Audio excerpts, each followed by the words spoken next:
I think we need a ballroom, and that's happening. It's going to be a beautiful ballroom. This is really a lot of people, most I've ever seen in this room. And we're here for a very serious purpose, Something's out of control, but we're going to put it in control very quickly like we did on the southern border.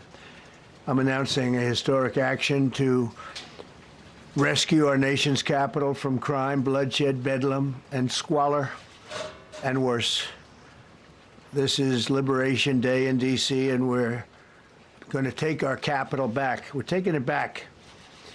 Under the authorities vested in me as the President of the United States, I'm officially invoking Section 740 of the District of Columbia Home Rule Act. You know what that is? And placing the D.C. Metropolitan Police Department under direct federal control, and you'll be meeting the people that will be directly involved with that. Very good people, but they're tough, and they know what's happening, and they've done it before.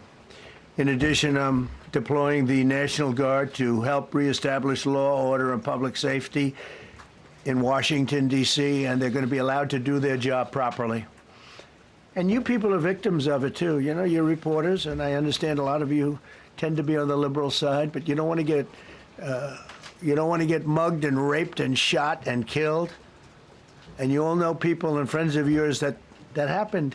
And so you can be anything you want, but you want to have safety in the streets. You want to be able to leave your apartment or your house where you live and feel safe and go into a store to buy a newspaper or buy something. And you don't have that now. The murder rate in Washington today is higher than that of Bogota, Colombia, Mexico City, some of the places that you hear about as being the worst places on earth, much higher. This is much higher. The number of car thefts has doubled over the past. So let me show you, because we're watching CNN right now, and CNN is trying to show you these statistics, but let me give you a little bit of insight on why this is wrong. Because they're saying that from 2023 to 2024, 2024 to 2025, first of all, we're not even done with the fiscal year 2025. That's number one. Number two, DC experienced a downward spiral in crime because a lot of people wasn't outside during the pandemic.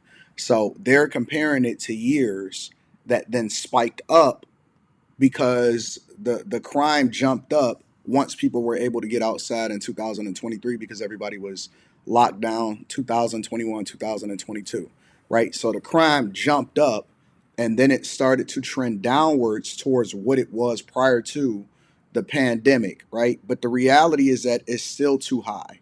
It's way too high, and people are not being honest. And this is the dishonesty that comes along with looking at CNN, because they won't really give you the real insight. The reality is this, is that DC should be the safest city in America. If you've ever visited Washington, DC, it's insane, because right outside of the gate of the White House, you see chaos. First time I ever visited the White House, before I ever went to the White House, but the first time that I ever visited, and I just was outside of the fence, and you can see that sniper that's walking across the roof, right? Outside of it, lunatics, liberal lunatics, protests, tent city. It is homelessness and tent city everywhere, right down the street, a block away from the White House. And any dignitary or person that would be visiting there, I would be like, wait a minute, this is the place where the president sleeps every night, and this is what it looks like? It is. It's absolutely insane. But let's go back to Trump's press conference. 5 years, and the number of carjackings has more than tripled. Murders in 2023 reached the highest rate probably ever. They say 25 years, but they don't know what that means because it just goes back 25 years. Can't be worse. Our capital city has been overtaken by violent gangs and bloodthirsty criminals, roving mobs of wild youth, drugged out maniacs and homeless people. And we're not going to let it happen anymore. We're not going to take it.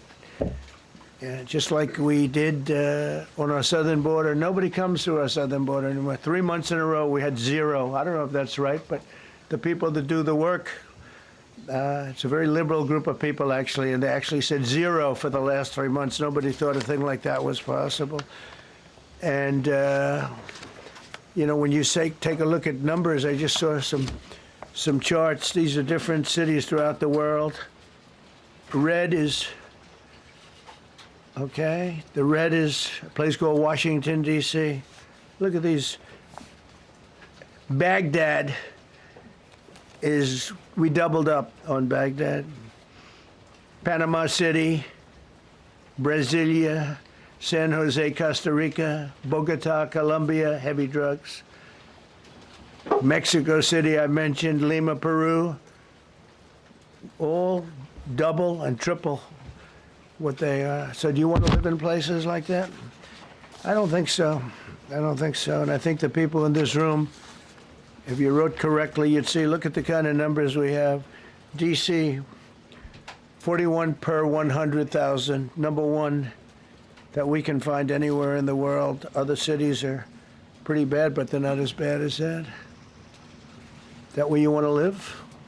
The reporters of the world?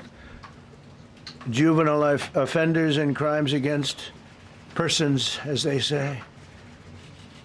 It's getting worse. Not getting better, it's getting worse.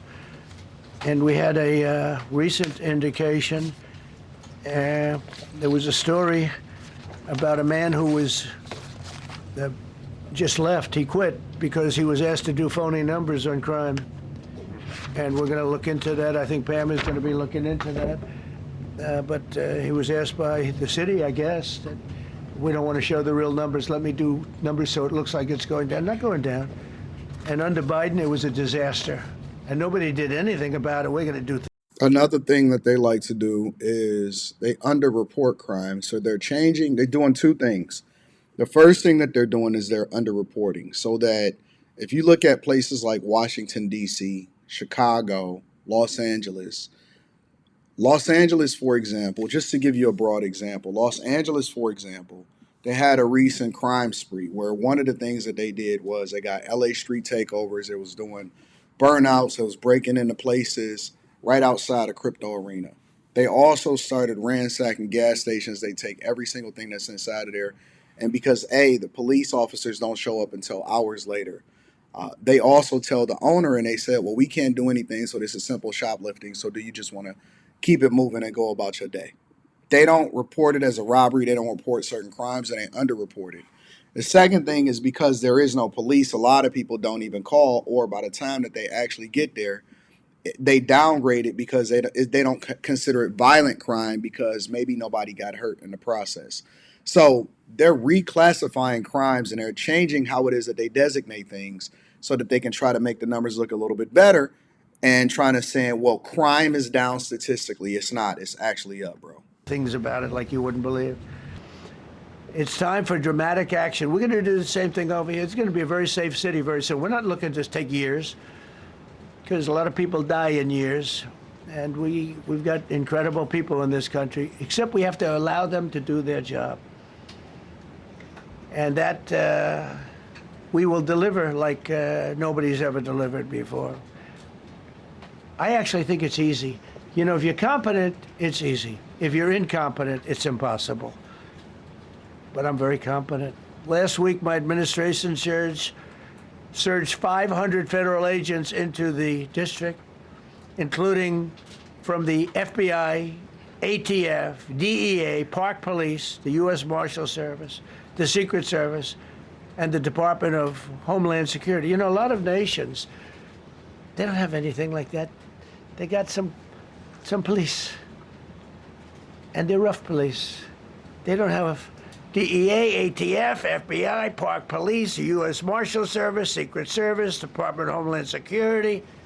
They got some police, but they're rough police, and they do their job. They don't have crime. We're not going to have crime either. They made dozens of arrests, and that's what starts to happen. Again, cashless bail.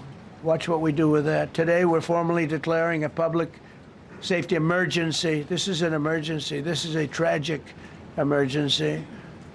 And it's embarrassing for me to be up here. You know, I'm going to see Putin. I'm going to Russia on Friday.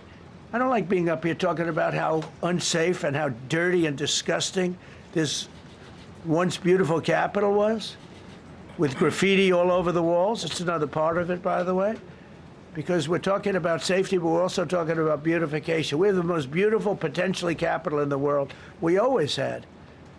But people come from Iowa, they come from Indiana, they come and then they get mugged.